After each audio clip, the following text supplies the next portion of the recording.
Hey everyone, it's Mike Messier, and just kind of a quick tribute. Much respect to Mene Gene Okerlund. Unfortunately, just finding out the bad news through my wrestling associates that Mene Gene has passed away. Of course, WWE.com has a brief but nice tribute. I'm sure in the days and weeks to come, the outpouring of affection for Mene Gene is going to come out. You think about this Mene Gene Okerlund, what a career. I mean, obviously most closely associated, I'd say, for most fans with WWF or WWE, but also for WCW. Going over to WCW in '93, Eric Bischoff and those in charge of WCW really wanted to put that commentary team, the Mean Gene Okerlunds, Bobby Heenan's, of course, Jesse Ventura, those kind of mainstream names that were established in the WWF. In the big explosion of the mid to late '80s, they wanted to take advantage of that, and Mean Gene was part of that. So for a lot of fans, going back to the Nitro days, Mean Gene was equally a part of that series of memories and events. I had the chance to meet Mean Gene Okerlund twice in my life. I actually covered at a very young age a press conference for WCW in Boston, and I was writing a pro wrestling. I looked like crap. I just took a shower, everybody. I just doing this video immediately upon hearing the horrible news that Mean Gene has passed away. But I was able to meet Mean Gene, and just a great guy. He said that he knew who I was through my newspaper column, my weekly wrestling column. Not a lot of people were doing that in the area at the time. The Foreign Object, and Mean Gene was really nice.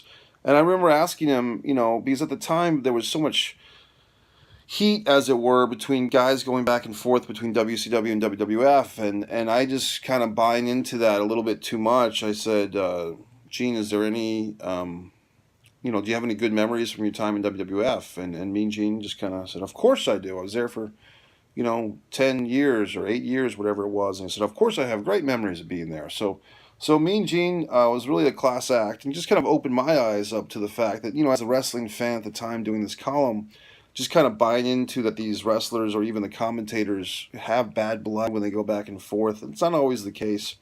And Mean Gene was very respectful towards the WWF, even though at the time, this was '97, early '97, WCW was, doing a lot better than WWF. Moving forth, the next time I met Mean Gene was in 2013, and obviously he didn't remember me, but it was at the New England Hall of Fame VIP dinner. I bought a ticket for that. Mean Gene was there, and he was kind of a ball buster, to be honest with you. I think Mean Gene was just having fun and just busting my chops about something, and just kind of being a funny guy, But Mean Gene was a lot of fun. Still looked pretty good. Looked pretty much the same. Um, Favorite memories. The WWE mentioned Tutti Frutti on the wrestling album that I listened to endlessly. I listened to that album all the time on audio cassette, wore it thin. The big roaring rendition of Tutti Frutti at the end, the commentary throughout the album. I mean, that was really kind of revolutionary at the time to have a wrestling album with commentary. But I thought it was a lot of fun. And what else? The hotline, the WCW hotline. I mean, that's always good for a laugh and a good memory. My favorite memory of Mean Gene Okerlund is actually watching a VHS cassette of, I think it was WWF Best of WWF or Most Unusual Matches, one of those early, Coliseum home videos.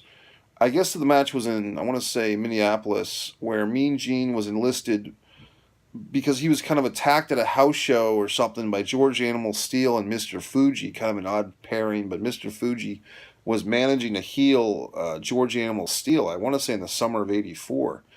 And because of all this, Mean Gene got attacked by Fuji and George Steele. They had a big rematch, and Mean Gene enlisted Hulk Hogan as his tag team partner, the world champion. And I think this match sold out, whatever, 22,000 seat arena. And this really was a dagger in the heart of the AWA, American Wrestling Association, because the WWF, with Mean Gene Okerlund, who was the AWA's top, ring announcer, commentator, interviewer for years, going in there with Hogan, who was the top star in the AWA, who Vern let slip through his fingers, and taking on Fuji and Still, who weren't like as big as say Big John. I did not take. So basically, this was just craziness. They had this match that was just fantastic. But the goofiness was that Hogan was going to wrestle the entire match against. They did all these workout videos of like Hogan carrying Mean Gene on a piggyback ride through a baseball stadium, and then Mean Gene had to do the same thing, carry Hogan. And there's this crazy clip of Mean Gene and Hogan a piggyback ride, and oh Hulk, please. So just the comedy, the comedic timing on Okerlund was outstanding. He was just a guy that was funny. You really could have, you could see him in a Miller Lite commercial. Less filling tastes great.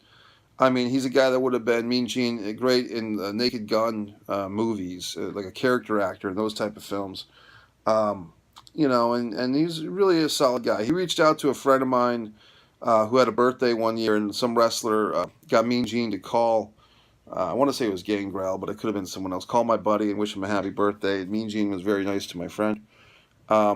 So all that being said, I just want to thank Mean Gene for the memories. You talk about the WrestleMania 1s and the 2s and the 3s and all those early WWF events. I mean, the memories.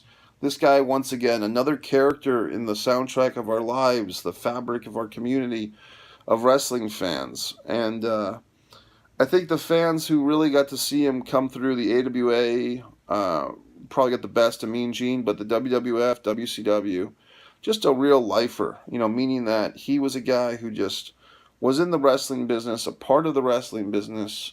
Maybe towards the later years, it would have been nice to see more of Mean Gene. I mean, no offense to Michael Cole, but when I think of Mean Gene, it's just so. I'm not trying to put down anybody, but just a guy who was a part of that and had his own action figure, the LJN, and was just the trademark mustache and the interview with Billy Martin, if you ever seen that. So Mean Gene Okerlund has my fucking respect. A tip of the goddamn hat. If I had a hat, I kind of feel bad that I'm not in better presentational shape, but I've got a lot of things to do today. I'm a very busy guy, so I can't, wait. I just don't want to wait to pay my respects to Mean Gene. But if you're out there, if you have that LGN action figure, Mean Gene, hold it close to your belly. Give the guy his proper respect. And that's it. So Mike Messier tipping the hat. Mean Gene Okerlund, what a happening. Just a great guy. So that's it.